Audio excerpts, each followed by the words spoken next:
Welcome to another episode of the Green Focus podcast, hosted by me, Yaron Damelin. And we like to try and kind of hone in on what is the special source of the Israeli tech community, in particular as it relates to green technology and transformative green technology. So I'm really happy to have Ed Frank here today with me. Ed has known you for a long time, and I've been seeing you have a lot of mileage and impact on lots of companies. I know you work with multinationals as well, but kind of in connecting them to startups. And I think that's a critical part of our innovation ecosystem. And I'm really wanting to kind of get that narrative, that perspective from your side, from the investment side, how you're seeing this green tech thing unplaying. Obviously, we've seen tremendous changes and pressures of late, both with the COVID story and now with this kind of like major market shakeup that's going on, and crypto and everything else that's accompanying it. So today's like really timely and exciting for me. Not exciting in the sense that we're all maybe feeling great about where we are, but on the other hand, that we're seeing huge changes shaking all around us. And on the other hand, I'm sensing that, green tech has kind of got an importance beyond its weight right now because, I think the world's kind of got the need for it, although it's a long-term strategy. And investors have to come to the table and want to come to the table, I'm understanding more and more now, because they're seeing that long-term game is something real. It's something tachlis, as we say, and it's something which they need to put their money towards, or their efforts towards, or their energies towards, because that is a future thing which is not a bubble and not some kind of script which will disappear into the air, but it's something real and something with us for a long time. So on that note, welcome again. And I want to just dive in straight away and ask you, Ed. So Axis Innovation, is an innovation and investment advisory. We said before, you kind of connect with exceptional startups. You kind of connect with them with multinationals who are looking for that type of technology. And can you tell me, when did Axis first start getting interested in the green technology sector? Great. Well, thank you very much, Yaron, for hosting me today. It's really exciting. I think the space that you're looking at, the whole green focus, is quite important. I was thinking a lot about really the first time we became interested in it, and I thought back, there were two things that came to my mind. The first is actually my daughter. My daughter is an environmental activist, and she attended her first COP conference in Poland. Then she was in Spain, and most recently in Scotland. And when we first had discussions with her, she was talking about the impact of the world and the description of the event in Poland, which was probably about 5 or 6 years ago. And there wasn't a lot of attention. And she was working for an organization to help one of the large universities divest of their investments in fossil fuels. And it wasn't a subject that a lot of people spoke about. And ultimately, the universities around the world and in Israel, just as recently as last month, have decided to actually divest from investments in fossil fuels. So I thought about our first focus, and actually in 2016, we had the pleasure of hosting in Israel the CEO of Mercedes-Benz, Ola Kalanius. And we spent a few days with him, introducing him to startups. And at that point, Tesla was just beginning to gain momentum as an electric car company. And Mercedes, as you know, is very much focused on commercial vehicles, but even more important, high-end passenger vehicles. And I asked him in a quiet moment, what kept him up at night?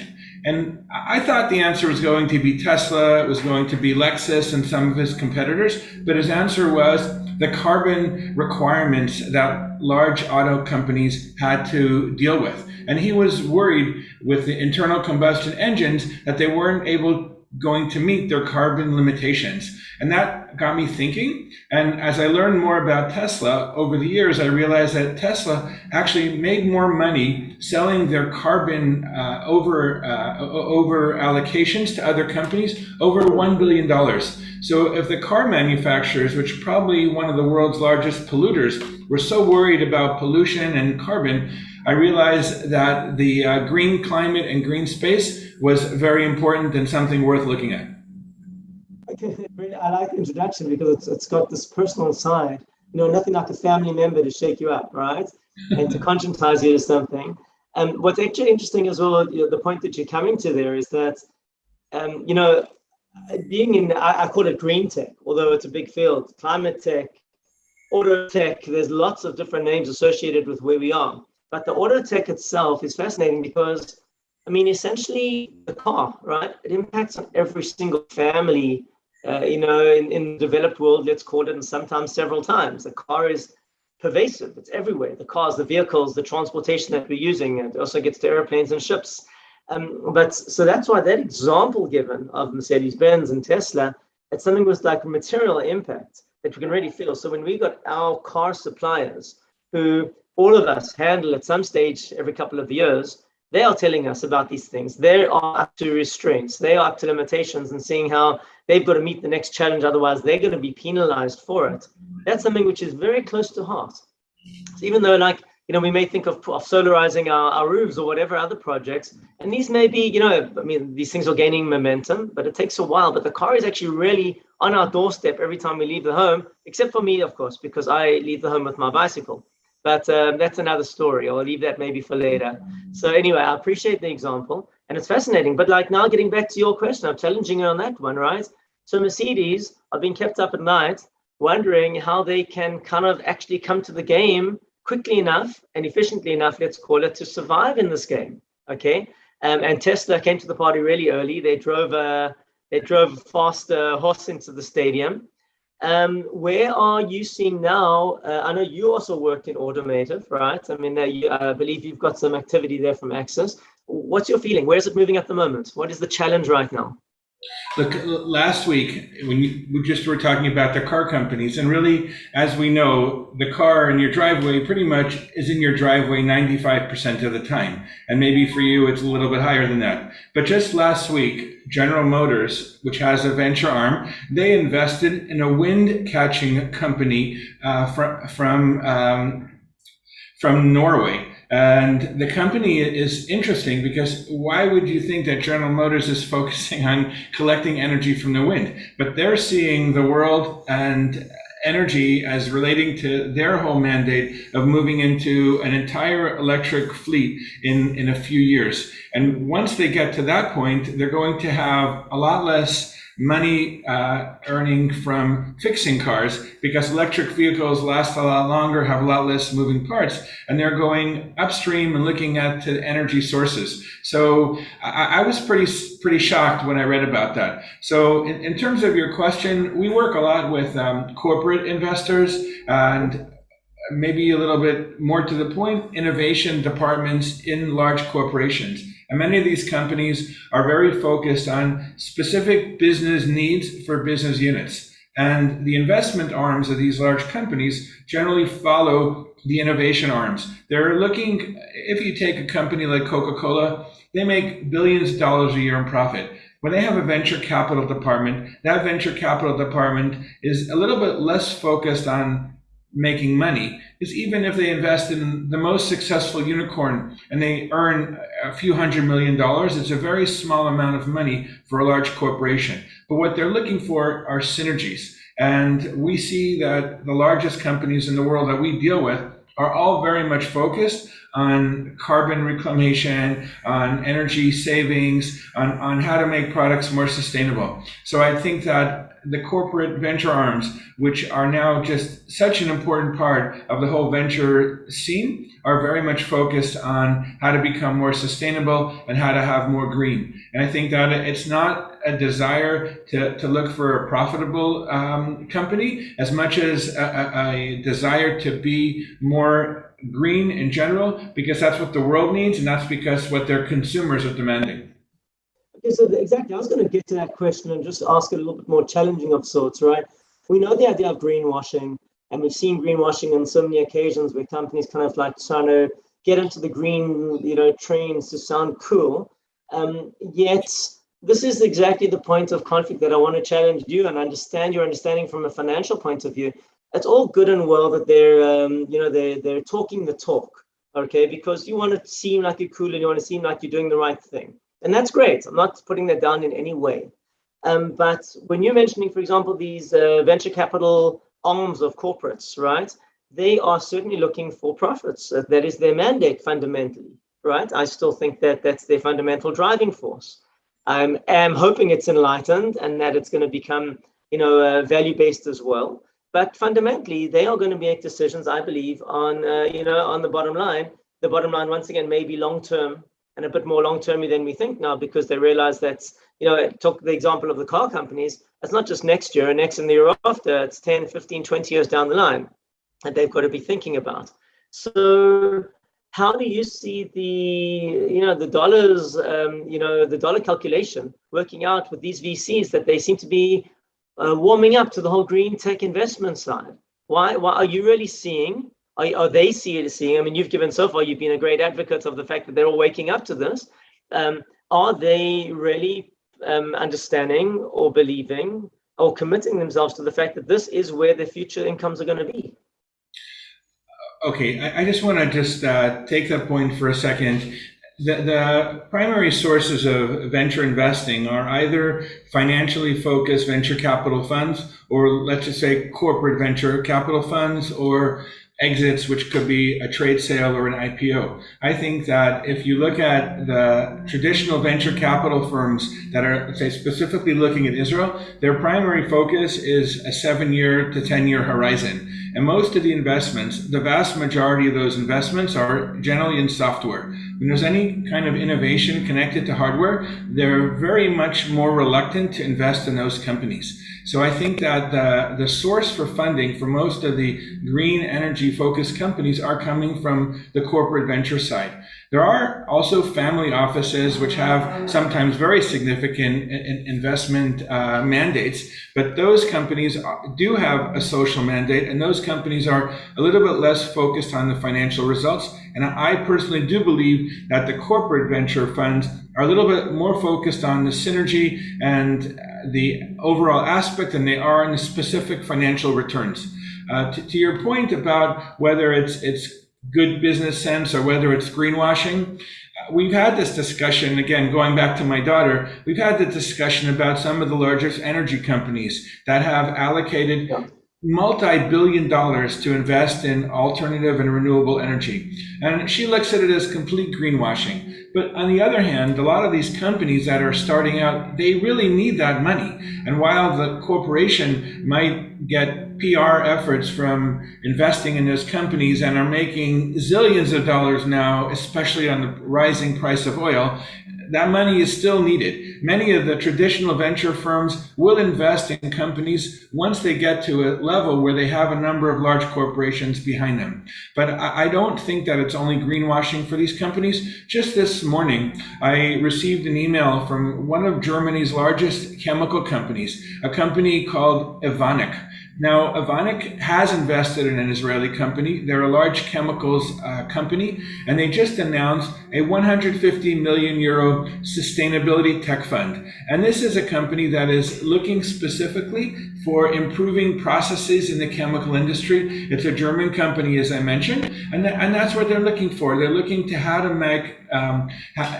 make products more sustainable. They just invested in a company in America that makes mRNA vaccines, the materials for those vaccines. And even something like a vaccine has an element which needs to be sustainable. So there are so many different types of companies that are starting to realize that the entire vertical integration from the raw material until the consumer has to be improved for their care about the environment, and sometimes a little bit less than their bottom line. So it's a great, segue to that sustainability everywhere, so to speak, in every industry, in every space. It's got its place, right? And not only that, I was just listening to a recent podcast as well, and they were describing how, this drive kind of, I think, lessons learned from COVID among them and supply chain problems. And when you integrate that with also the complexity and the challenges of the carbon wastage and excesses, there's going to be a big local manufacturer, it seems, right? I mean, for many, many years, the West has kind of outsourced its manufacture to China, among other places. But when you actually outsource your manufacture to places where there's cheaper labor, for example, initially and until now, it's made a lot of sense from the bottom line, at least. But then you've got to ship your thing all the way back around the world. So when you start paying a carbon tax, and you start paying, that's money, that's extra manufacturing costs, basically, besides environmental costs. And so we're going to see a lot of changes that I think the manufacturing sector is going to move locally to other markets, again, back to their home markets and closer to home markets. And that's going to stir a whole need for reinvestment in that space. And then once you're reinvesting in trying to restock factories and build up software to produce things again, that's going to demand that, hold on, you can't just go and do it in the most carbon abusive way possible, because both, as you said, the consumers don't want it. And there'll be a price to pay on the bottom line, because you're going to be paying for this stuff. And so this is where, like, also, I'm looking for those, that understanding. I don't know if you've thought about this issue at all, but like the carbon economy, right? The price tag on carbon, which is being debated, and it's very, very unclear exactly how to define it. Do you see that this calculation has kind of sneaked into that perspective of the VC funds, the other funds, the family funds, all these different funds? Are they seeing that there's bottom line impact already that they have to think about now in that? Look, I think, again, going back to these discussions I have with my daughter, I think that the trading of carbon credits and buying of carbon credits from poorer countries to more wealthy countries, it is a fiction. It doesn't really change the use of carbon in the world. It just allows some countries to be more positive and some countries to benefit from that. So I actually agree with her. I think that this whole trading carbons and buying and selling credits, that doesn't help the world all that much. It just increases the awareness and maybe brings some money to some of the poorer countries, which isn't a bad thing. I do think that the consumers are a little bit less focused on the carbon utilization. I think that the EU, which leads in so many different areas for regulation, drives innovation in so many different ways. When the EU decides, as an example, that all telephones and computers have to use a standard charging device. So that means that Apple and Samsung and Huawei and HP and everybody else have to use the same device. So when you charge something, there's one charger, and when you buy a phone, you don't also get a charger that you don't have to throw out the old one into the garbage. So that makes a very big impact. Of course, Apple is fighting that. Well, we can't supply the same services if we use a standard, universal charging point. And I think that is a regulation that's mandated by the EU. I mean, similarly, it's not a carbon issue, but the EU has mandated that inside cars will be a device that monitors whether there's a heartbeat in a car, so that the amount of children who are left in cars unattended and sadly die many times, that won't happen. So that's an innovation that was brought on by regulation. I think different countries around the world are using the importance of carbon and the rising price of energy to figure out how they can regulate certain industries to make them more efficient. I don't think all demand is coming from consumers. You and your home might use less plastic cups, but when you buy a new toy for your child and that toy is wrapped in 8 levels of plastic and comes in a box from Amazon that is huge and has so much packing material, and then that box has to be thrown into garbage, and the garbage has to be collected by a polluting truck, that there's so many aspects that you don't really think about. But I do think that the issues with the supply chain are also going to force changes in the way that people use less materials. If there's an issue with the number of trucks, of ships that come into an ocean port, we were up north over the weekend, and you can see off the coast of Haifa all these large container ships that are lined up in the water because they're waiting to be unloaded. And so many of the products in those containers are not so efficiently packaged. And if you were able to save even 30% of the shipping volume, there'd be a lot less trucks idling on the highways, a lot less ships that are sitting in the ocean. So I think that the supply chain issues are going to impact us and make us more efficient. That's opens up a huge wormhole in terms of the consumerism culture, right? And so that's why there is a play here with the consumer, the end consumer, because right now they may be having not the greatest of impacts, let's call it. But the fact is, when we're seeing these fundamental issues, that consumers need to change their behavior, because we don't need to buy so much stuff. And we don't need to do so much, for example, the fast fashion industry, that we have to buy clothes several times a year to keep up to date and throw away massive amounts of materials. And that is just a huge amount of carbon going down the drain for no reason, in a sense. There's a lot of behaviors that will start impacting and will kick in, I think, and we'll see, hopefully, as I say, less need for transportation and less need for so many ships lining out of Haifa and other ports. Anyway, it's a space we want to keep seeing how it's going to unfold and how fast it's going to unfold. But I think you mentioned before the carbon trading. I've got my own opinion on that. I don't agree fully with you and your daughter in terms of the kind of the real world effects of it. But the consciousness side, the educational side, is, I think, quite profound.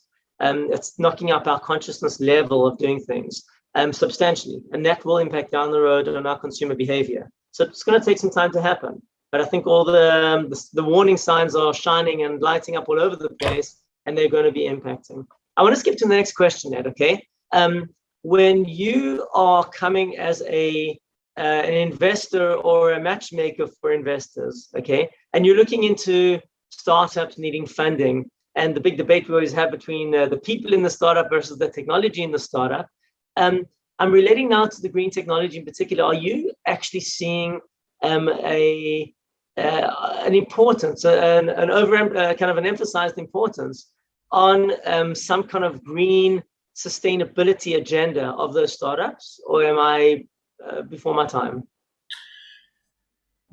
When we work with large corporations, we generally try to fill a need, and they have a problem and they're trying to solve it. And those are the startups that we believe have the most opportunity for success. And to your point about the team is as important or more important than the technology, because it's all about the people and are they able to deliver. We had a conference a couple of months ago where we focused on the green view in certain sectors, such as fintech, such as mobility, retail, and also health and sports tech.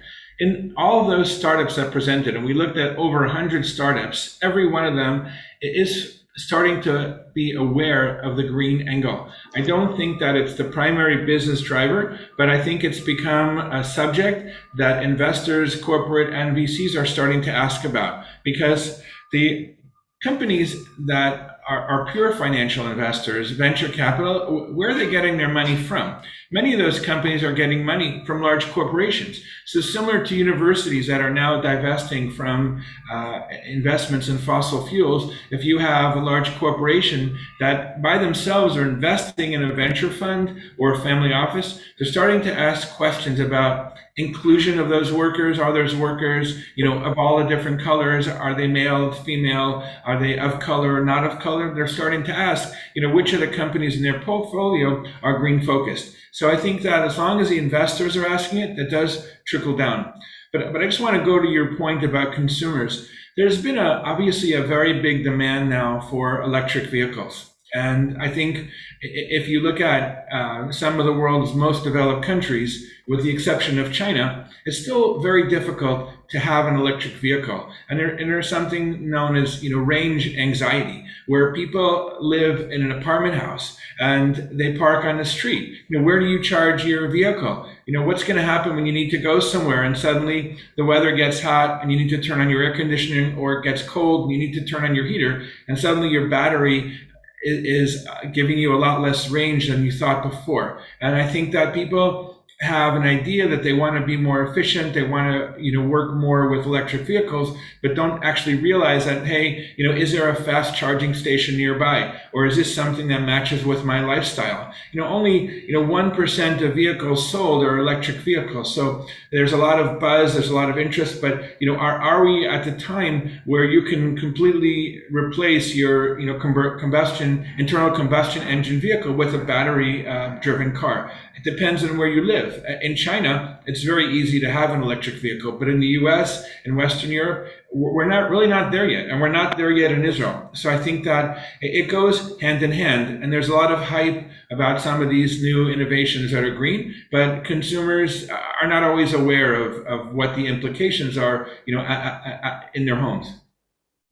Yeah. I mean, we see this. I see this, and I view this, and I notice this as well. We've got this like continual conflict of interest within ourselves all the time, actually, as well. It's a very internal thing. This gets down to it exactly because when it's interesting, give me a background. When I got into the field of intellectual property, I've been in the field for over 20 years, right? And it was just interesting for me because intellectual property and patents in particular were kind of a metaphor, okay, for kind of distilling technology. So it's not that the patent is your technology, so to speak, but it's a way of kind of explaining and distilling and putting it down into its core elements, what's really innovative in this thing. And the actual process of patenting, it demands, you'll see my point in a minute, okay, why I'm going here.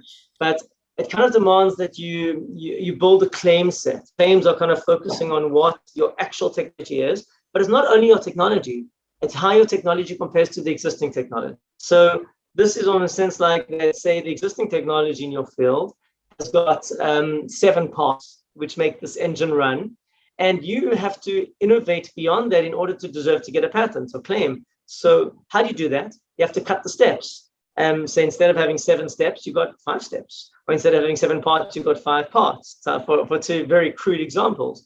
So why I brought this example up is because sustainability agenda, when you're forcing this into innovation and you're saying, hey, innovation to some degree, it's very in parallel because you're trying to cut steps in innovation. You're trying to get shorter, more efficient ways of doing things. And so by definition, almost, you're trying to always improve performance. By definition, that's what makes you able to produce better performance or more efficient performance. Now, better performance is sometimes clashing with our sustainability agenda because I want to drive my car faster. I'm going to be putting more gas or more electricity on the pedal. Whereas if I want to do it more just like in terms of energy efficiency, and that's energy keeps on coming into every discussion here. Energy efficiency is something we have to consider now, not just overall efficiency of a mechanism that's producing something. And so that's when we get to this whole thing where I always feel that the IP side is very connected to the field because we're always trying to innovate to make things more efficient. But I think just there's like a new red line, which has kind of emerged now with this whole new, this green consciousness, that efficiency is fantastic, okay, but there's a larger perspective that efficiency can't come on the account of destruction, so to speak. Now, there's always destruction happening when we have manufacturing, when we're producing things. But at least we're becoming much more conscious to the fact that production has got to be conscious production. It's got to be considered and recalibrated that with the world in perspective, right? So we're seeing this in every sphere and every field, and it's just like it's my little metaphor where I see IP tying into sustainability agendas in startups and other things. We want to see efficiency, absolutely, and we want to see more effective production and everything else which goes into why VC would invest in new technology development. But I think that consciousness that you've brought up, I think in the flavor of our discussion so far, is that there's a caring now, there's another agenda point, there's a long-term world agenda point, which kind of is everywhere and transcends everything. It's not always the driving force. And long-term, so sometimes often short-term just takes over long-term because of the importance. The urgency, let's say, not the importance. Stephen Covey's famous quadrant of importance and urgency, we have to think both important and urgent. And if we just think urgent, we lose important. And then we sacrifice fundamentals, which we're going to need in the future. So I think it's the perspective we kind of need. Okay, so let me move on to 1 or 2 other questions here. I know that we've been having a fruitful conversation, so we're kind of like, I'm not going to get to all the questions that I wanted to ask you. But let me get to what's being perceived around town as a new vicious global recession, which may be descending upon us. Yes, we've been scared many times before to thinking this is happening, and there's been fast recoveries in many occasions. But now it seems almost like like what they call the perfect storm. Okay, when this perfect storm hits, and it seems to be biting at the moment and spreading its wings very fast, the one big cut seems to come from the VCs and the available capital to invest. Until now, we've had a great 8 to 10 year stream of just like, wow, money's been free, and let's just pour it into whatever we think. Are things changing? Are you already sensing the changes? And are you seeing that the maybe more limited perspective of how much money is available right now? Are we going to see a change that we're going to be investing maybe in more urgent things as opposed to more important things? And this may set the whole sustainability agenda even backwards. We see this, just one example being in the energy sphere with the Russian invasion in Ukraine. How we thought, oh, gas was already moving beyond gas. Gas is still semi-clean. We want to go for full clean. And suddenly now, within a space of 6 months, we're sort of clamoring all over how to produce more oil and produce more gas. Do you see this thing as being a long-term, problem, kind of a challenge to our 2050 vision? Oh, you covered a lot of points in that question. Okay, I think that a lot of the investments, I guess I would just back up one step. If you look at the work that we do, we work a lot with what's known as open innovation. Open innovation are the innovations that are coming from outside of your organization. So if you take a company like Samsung or GM or Kimberly-Clark or Procter & Gamble, 90% of the innovations and the new products are coming from internal R&D. And every year they're putting lots of money into their research. Okay, about 10 to 15% of the innovations that they bring to market are coming from startups or from companies outside of their organization. Now, these companies are very long-term focused. Now, the incremental innovations, like if Coca-Cola decides to introduce, Coke with a little coffee inside, that's an internal innovation. They work on it for probably a few years. But these companies are actually always looking a few years ahead. I don't think that, to your point about urgent versus important, I don't think these large companies that are driving the economies around the world, they don't do anything too fast. You mentioned the Ukrainian invasion. I had the pleasure of speaking to someone from Germany last week. She works for a region in Germany called the NRW, North Rhine-Westphalia. It's the actual the actual main part of the German economy. 60% of their GDP comes from this region. And I was asking her about the $100 billion, which was just allocated by the German government to increase defense allocations. And she said to me, look, I don't know where this $100 billion is coming from. We don't have it in the budget. I don't know where the government is going to get it from. But these are decisions that were made at the national government, and they will be implemented, over the next 5 to 10 years, because there is no money today for those things. I think that most of the VC investments are coming from investors who already have committed their money.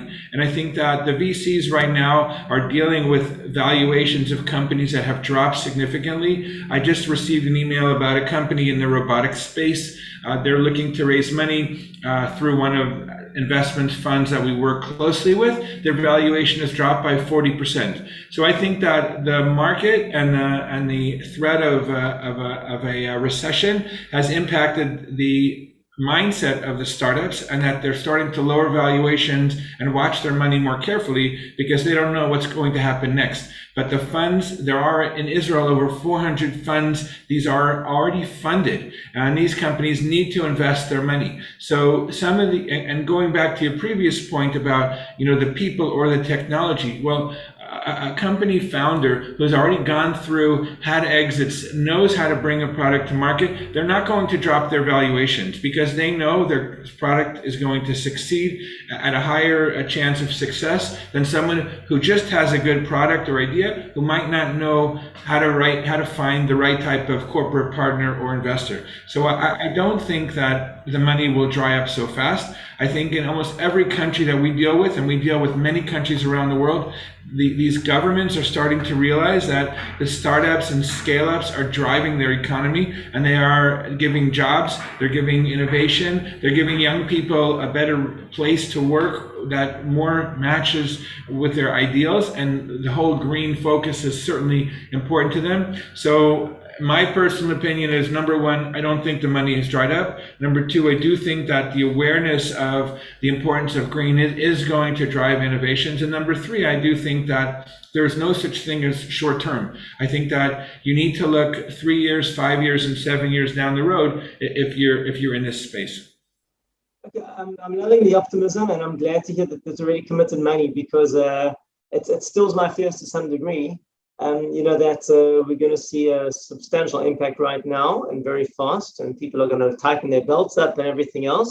But I'm glad to hear, and I hope that's the case. And I want to get to another question here. Now, you are focused, I know that you're connected with many countries, with many representations in many areas, I think 40 plus countries that you do conferences in, you do events in, you make connections with. And my question is regarding to the Israeli innovation economy, the people that are here. How do we compare to the global scale? Have you got some kind of objective perspective on how the Israeli tech scene in today's world compares with its competitors and friends overseas? I think that I'm always amazed by Israeli innovations in so many new areas. I think that we have in Israel now over 300 multinationals that have a presence in Israel. In the automotive sector, as an example, there are 20 brands of cars around the world, and 18 of those 20 brands have R&D or innovation centers in Israel, even though we don't even manufacture cars. But cars are becoming a computer on wheels. And these computers are driven by software, artificial intelligence, and those are the innovations that are coming out of Israel. I think that we work closely with an energy-focused investor in England. This person worked for one of the world's largest energy companies. I remember he came to Israel a few years ago for the first time, and we introduced him to a number of companies. He was really very excited. They subsequently set up an investment arm and invested in many companies in Israel. And this guy is not Jewish, has no personal connection to Israel. About 2 years ago, he set up an investment fund in England, specifically focusing on green energy, a 300 million euro fund. And their mandate was only to invest in British companies. I met him about a month ago in England, and he was telling me that they're raising their second fund, but he needed to go back to his investors and tell them that they needed to expand the mandate to include Israeli companies, because he felt that there just was not enough of out-of-the-box innovation thinking coming from England that would bring the excitement and the potential to his portfolio. Now, of course, some of these Israeli companies will not succeed, and some of them will partner with this portfolio. But this wasn't the first time that I've heard it. I mentioned earlier today this German chemical company called Evonik. They had no presence in Israel. They made an investment of $20 million in Israel about 6 years ago, which we introduced to them. And this company has now doubled down. They have 2 people in Israel specifically scouting for green technologies from Israel. So the world's largest companies are coming here. They're coming here because people here are always thinking of new innovations. And I do think that we do have competition. Many countries around the world are very much focused on innovation. But right now, I think we have a very good position, and I hope that we'll be able to maintain that. Okay, I love that. Maybe we can call ourselves Scandinavia of the Middle East. I just think because somehow always Norway, Sweden, Finland, they always lead in the pack there from this point of view, especially in sustainable technologies. And they're small countries. They're big countries, but they're small populations, which is interesting as well from a comparison point of view. So I'm hoping we can do that, and that's fantastic. I like what you're saying. Do you have any hints, any hint of feeling of what do you think will be the next big thing from Israel in terms of green tech? Well, if you look at you had mentioned again earlier the recession from the beginning of 2022, the stock markets around the world have dropped, by 25%, and in technology sector as well. And of course, that has a strong impact on valuations. Some of the companies valuations have dropped by 80%, like Netflix, PayPal, and others. I think that the one sector which has had significant growth has been the energy sector because of the rising price of energy. But this has doubled down on innovations in energy. Just last week, I had mentioned we had spoken to people from the NRW region. Well, there was a group of energy companies from Germany that came to Israel. They were looking at new innovations, and specifically hydrogen is becoming one of the most important areas for energy production. And I think that's an area which Israel has a number of really strong innovations. There's a company called H2 Pro, which raised over $100 million. And I think that that sector, alternative sources of energy with Europe moving away from Russian supplied oil and gas, has put a tremendous demand on alternative energy. So I do think that's an area which will become even more important. And I'm hoping that there will be continued importance and focus from Israeli companies. Okay, I like that. I have been delving a lot into the hydrogen revolution, so to speak. Obviously, we're talking, I think, the need to kind of make hydrogen, like many energies, can be made in various ways. And the green hydrogen is something we want to, where it's actually made green and the sources are renewables that feed into the hydrogen production. And so I think it's, huge potential and huge challenges to get there, though. Okay, so we shouldn't underestimate those. So, Ed, I want to bring this to a close. I've appreciated your time tremendously. And I want to just ask a bit of a fictional question. But if I were to give you a magic wand and say, hey, Ed, how would you change the world if you could? What stroke of magic would you perform right now to kind of make a big change, make a big impact in this green world, in this greening of the world? What do you think you would want to do? It's a good question. I think that the moving away from fossil fuels with the cost to the environment of pollution, raising the temperature of the whole climate, I think is a very big issue. And I think that if we could move countries to mandate requirements for electric vehicles, for moving away from fossil fuels to more renewable fuels. I studied engineering, quite a few years ago, focused on energy. There was very little attention spent on solar and wind and wave energy. And I think that it's time for the world to start saying, this is where we need to go. And we need to make sure that the governments are supporting private industries, because it's only that combination will make significant changes. Okay. Well, I appreciate that, and I can really understand and agree with that perspective. Somehow we need the carrot and the stick. Pure carrots don't always do the job, and pure sticks don't do the job. But hopefully some combination can get us continuing to move in the right direction. I'm excited, very excited from my point of view, seeing a lot of innovation as well. I'm focusing more and more on the green agenda, and I'm seeing tremendous energies and goodwill of people really wanting to make change. And I'm hoping that we can have the meeting place where both the investment money, and the drive from government mandates and things like that will coalesce with this want from the ground, from the grassroots, to really innovate and change the world so that our grandchildren and theirs would really have a more beautiful planet and a safer planet to live in. So we're going to get this to a close. I once again appreciate your time. It's been wonderful chatting again and speaking. We can actually have a l'chaim and say, hold up your big coffee mug and say l'chaim. And if you had time to get your coffee before the call. But okay. So have a great one, and look forward to good news and for great developments in the industry. And all the best. Looking forward to another chat in the future, and wishing you all the best.